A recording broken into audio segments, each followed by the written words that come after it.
April the 19th, 1995, former U.S. Army soldier and decorated veteran of the First Gulf War, Timothy McVeigh, demonstrated his hatred of government authority by detonating a 5,000-pound truck bomb outside the Alfred P. Murrah Federal Building in Oklahoma City.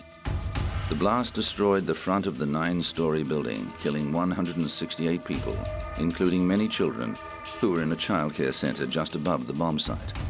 More than 800 people were injured. As a massive rescue operation swung into action, police began the investigation, which became the biggest in American history. 90 minutes after the explosion, McVeigh was arrested for driving a vehicle without registration plates.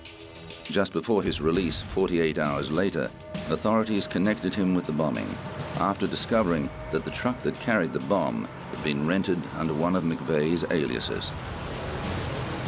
Then the search was one for McVeigh's Army buddy, Terry Nichols, who helped the veteran load the explosives on the truck. Their friend Michael Fortier was also charged with failing to inform authorities of the imminent attack. After an extensive trial, McVeigh was convicted on 11 counts of murder and conspiracy. He was sentenced to death and executed in 2001.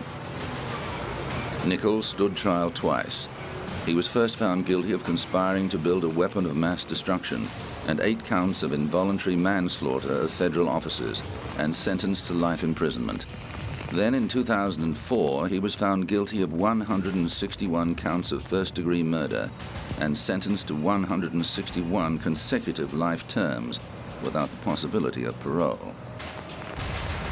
In return for lesser charges, Fortier pleaded guilty and testified for the prosecution. He served 8 years of a 12-year sentence and was released into the Witness Protection Program. Today, the site of the bombing has been transformed into a national park that contains a memorial commemorating those who lost their lives in one of the worst acts of terrorism in U.S. history.